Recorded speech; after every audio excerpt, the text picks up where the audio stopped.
EP 23ในเนาะให้พี่น้องเขาเลยมาฮู้จักแท้มือเตมือฮอดวัดโอยปากกังมือแน่มือขาเตมือใจแมนใจเจิกเย้าซับสไครปันแหงอินเตอร์ เราพี่น้องเขาเลยก็ฮู้จักวัดล่องเสือเต้นในคณะวัดล่องเสือเต้นว่ะเสือนี่เป็นอันตัวปึงอิงปุ่นตาคนไตเจอจัดไตเฮาที่เมืองเกียงไฮที่จำในเมืองเกียงไฮ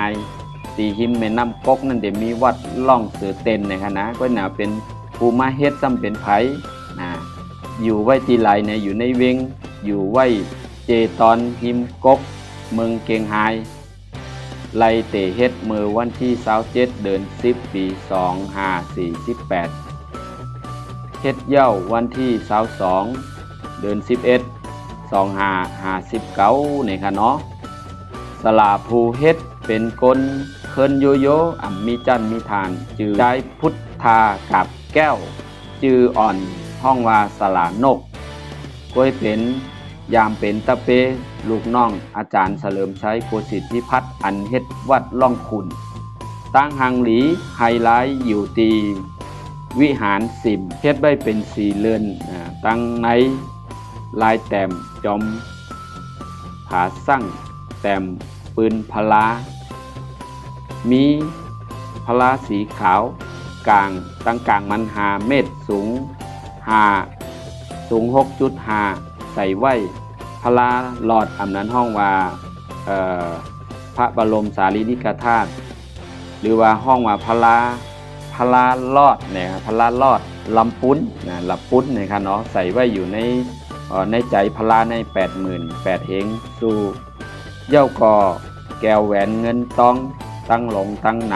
ำฝังไว้ตีไตลีนปื้นเจ้าพลาสีขาวอันไว้อยู่ในวิหารสิมใหญ่นั่นนะครับเย้าก็มีลูกพลาแมดอำนั้นห้องว่าพระบรมสารีริกธาตุไว้เหนือจิกจอมโหพลาสีขาวใหญ่อันอยู่ในกลางสิมวัด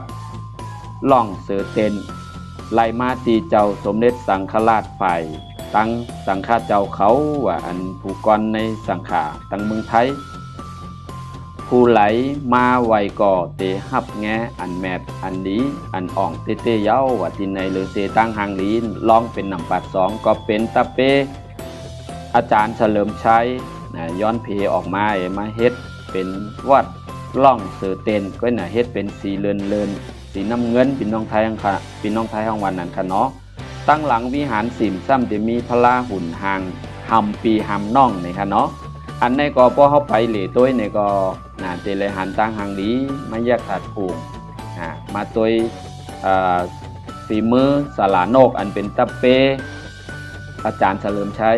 วันเมื่อในมีไว้อยู่ที่ในเมืองเกียงไฮเอามาให้พี่น้องเขาเลยผู้หันว่าประมาณฮอดเกียงไฮ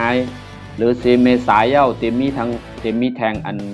เพิ่นห้องว่าทำหลวงอันวันนั้นคณะเฮาคาเดียวข้าวยามมือเหล่มือถ่ายเป็นวิดีโอเฮ็ดให้พี่น้องเขาเลยหันพอถูกใจแม่นใจอันไรเปิงทิศกว่าเฮาคาย้อนให้พี่น้องเขาวางความฝันอย่าก็ติคัดใจปุญตาเตเอาลองตั้งเหล่เอาตั้งหู้ความหลาดการเมืองตั้งหู้อันเฮาเต็มเลยตกลื่นตกซุ่มพุดตื่นเปิ้นนั่นเฮาคาติคัดใจเฮ็ดออกมาให้พี่น้องเขาเลยเป็นแทงเส้นตั้งเลือกนึงแต่ไว้ถ่อมไว้ต้วยกินเลิฟไตชาแนลอันนี้ก็เฮ็ดมาเป็นแทงหนึ่งทางเลือกในคะเนาะเฮ็ดปันพี่น้องไตเฮาไหลหู้หันถึงเฮาอยู่ไกลเซต้ามองปอกใจเฮาใครเฮ็ดโตเฮาซ้ำไปไล่โตเฮาใครเมื่อใจเฮาซ้ำกะไล่กอบนาการอันเฮาเฮ็ดอองเหลียอำมาตั้งหัวอำมาสังก็เย้าในคณะมองปอกเฮาตัวใน YouTube เฮาตัวในFacebook เนี่ยก็เหมือนโตเฮาไหลทบตาเฮาไหลหันวันมื้อนี้เฮาขายย้อนเอามาฝากตอนพี่น้องเขาให้อยู่ดีมีเงินเต็มกำค่ะ